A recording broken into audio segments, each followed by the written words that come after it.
My name is Hudson Carney, and I'm now presenting Death Penalty, Justice or an Ordained Evil.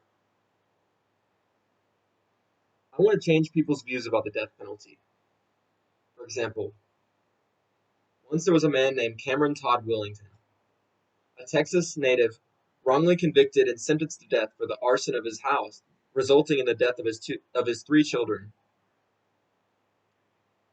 When investigators examined the case more closely, they realized that this man didn't set fire to his own home, and that the fire was an accidental fire. Unfortunately, he was sentenced to death before he could prove his innocence. This is a touchy subject. The death penalty has a lot of people's opinions already formed about it, and I think that I implore for you to suspend your judgment during this speech so that you can more freely understand the subject of which I'm about to present. How would you feel if your loved one was sentenced to death for a crime that they committed? Now imagine how heinous and horrible it would feel if they were sentenced to death for a crime that they didn't even commit.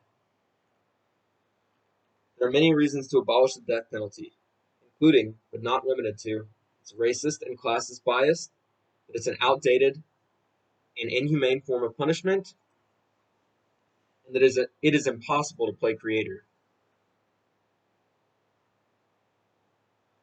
In general, the death penalty is overtly racially and classist biased.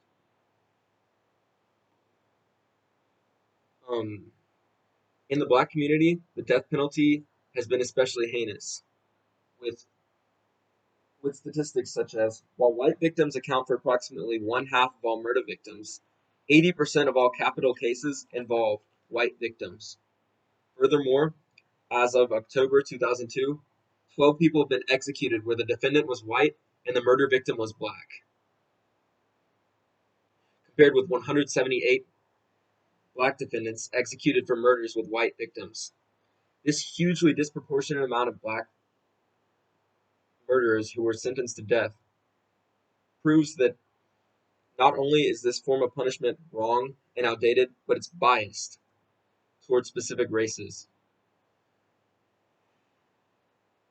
In the words of Pete Buttigieg, the death penalty has been one of many examples where racial discrimination is played out. You can see it in the simple fact that someone who is convicted of the same crime is more likely to face a death penalty if they are black. The death penalty is overtly classist. For example, if someone has lesser wealth, they not only have harder time accessing lawyers, they have harder time proving their innocence and then appealing their death sentence conviction later on. In effect, nobody who is from the losing classes has ever been thrust into a death cell in these United States.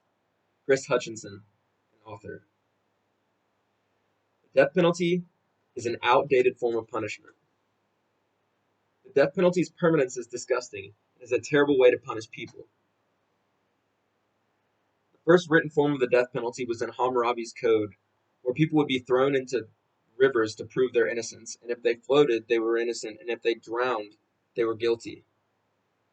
The fact that something so primitive and primordial doesn't make sense that it's still in effect and use. Once someone is dead, there's no chance of redemption. There's no second shot. There's no second chance. Death is final. The death penalty is taxing on society as a whole. Prisoners are worth 4 times more than mental patients and can be used to do things such as repair roads, pick up trash, and other jobs that people aren't willing to do in this country. False convictions are going to exist in any system of justice. Therefore, we mustn't destroy all hope of proving one's innocence. Cameron Todd Willingham's life could have been saved. That fire was proven to be accidental and not arson. In addition, Carlos de Luna was convicted for the fatal stabbing of a Texas convenience store clerk, when later they found out that someone else confessed to the crime and that de Luna was innocent.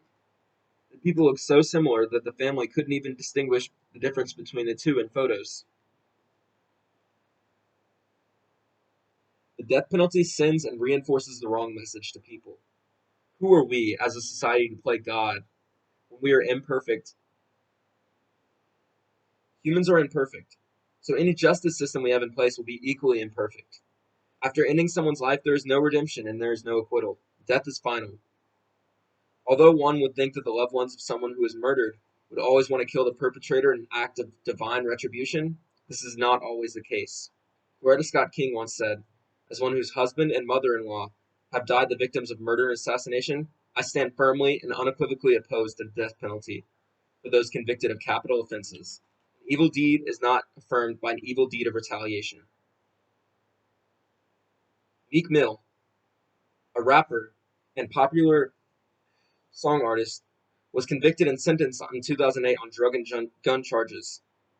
After his parole violation, he fought for a decade to get his charges overturned and then became an activist shortly after. All in all, the death penalty is an unjust and outdated form of punishment that has no place in modern society. There are many reasons to abolish the death penalty, including racist and classist bias, that it's outdated and inefficient, and that it's evil and impossible to play creator. As a contingency of voting people, we must work to abolish the death penalty, for it is wrong, and it is something that is imperative to tackle.